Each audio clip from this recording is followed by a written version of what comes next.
Salut tout le monde, c'est Damien d'Autour du Feu, et aujourd'hui je voulais vous partager un souvenir. Enfin, pas vraiment un souvenir, puisque je suis né en 88 et que l'émission dont je vais vous parler s'est arrêtée 4 ans avant, en 84. Néanmoins, les gens plus âgés vont sans doute reconnaître ce générique. On va parler d'une émission d'aventure qui a très durablement influencé l'esprit des spectateurs français.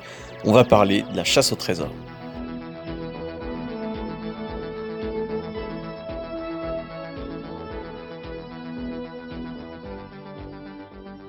La chasse au trésor a été créée en 1981 et a été diffusée tous les dimanches soirs sur Antenne 2.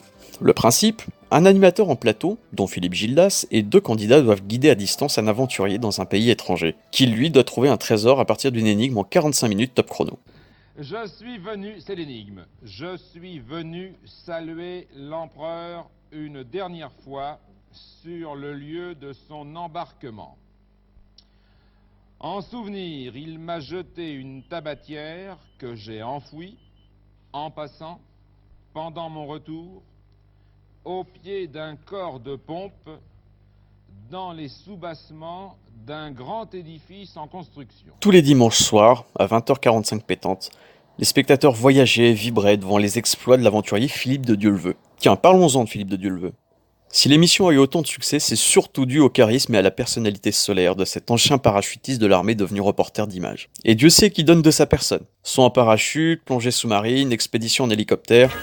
Messieurs, s'il vous plaît, je me suis posé avec l'hélicoptère, je viens de trouver un malouin, hop, dans une ratée. J'ai trouvé le trésor, mais 1 minute avant la fin. Did you see a koala, sir? Il vous reste 15 minutes 11 secondes. Ah, j'ai une information, Didier. Philippe, On me dit qu'il n'y a pas de Bouddha à Bhaktapur. Vivi, Comment attendez. Vivi, l'ancienne capitale, me disent-ils. I need a boat, please. Philippe cherche. En anglais I get one here. Je suis dans les airs. Je vole. Je me pose et je vais essayer d'interroger quelques personnes. J'y suis prêt. Formidable, Philippe, formidable. Philippe de Me Dieuleveux. voilà maintenant. Je suis actuellement le signal Montana. Ok, Allez, merci, attention. il faut foncer, Vous là. restez là. Je me pose à côté de lui. Voilà. Fantastique.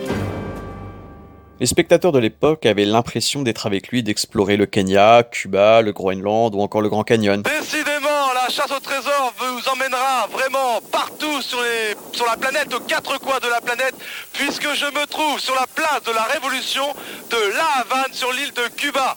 Derrière moi, le portrait du Che et devant moi, la colonne de la Révolution avec à ses pieds la statue de José Martí, le père de la Révolution cubaine. Je suis donc à La Havane, sur l'île de Cuba, pour le démarrage de cette émission. Je n'en reviens pas moi-même et je donne un grand coup de chapeau au producteur de la chasse au trésor de nous avoir amenés ici.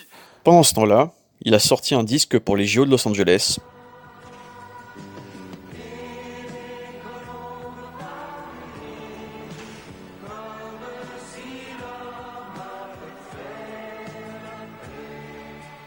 Comme si l'homme avait fait la paix.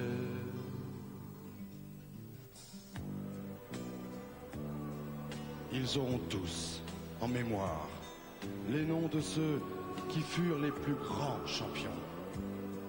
Et ils rêveront de ces ovations qui vous aident à relever le front.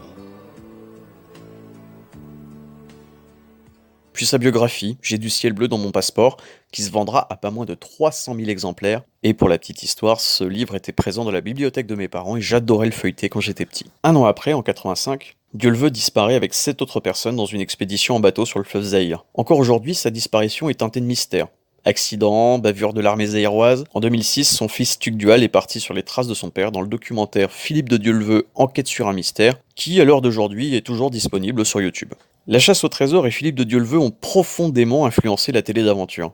On peut citer La carte au trésor ou encore Fort Boyard qui sont directement inspirés de l'émission. Puisque je parle de Koh-Lanta dans mon podcast, on va en parler un petit peu. Je pense très honnêtement que la figure de l'aventurier qui est tant mis en avant dans l'émission est directement inspirée de l'exemple de Philippe de Dieuleveux. Les Raphaël, Freddy et Oteora, doués en épreuve et en survie, c'est la preuve de l'influence de Dieuleveux dans l'imaginaire des spectateurs français. D'ailleurs, si Philippe de Dieuleveux avait encore été vivant en 2001, je pense très honnêtement qu'il aurait été l'animateur parfait pour Koh-Lanta. Je vous laisse découvrir les images de cette émission mythique sur YouTube.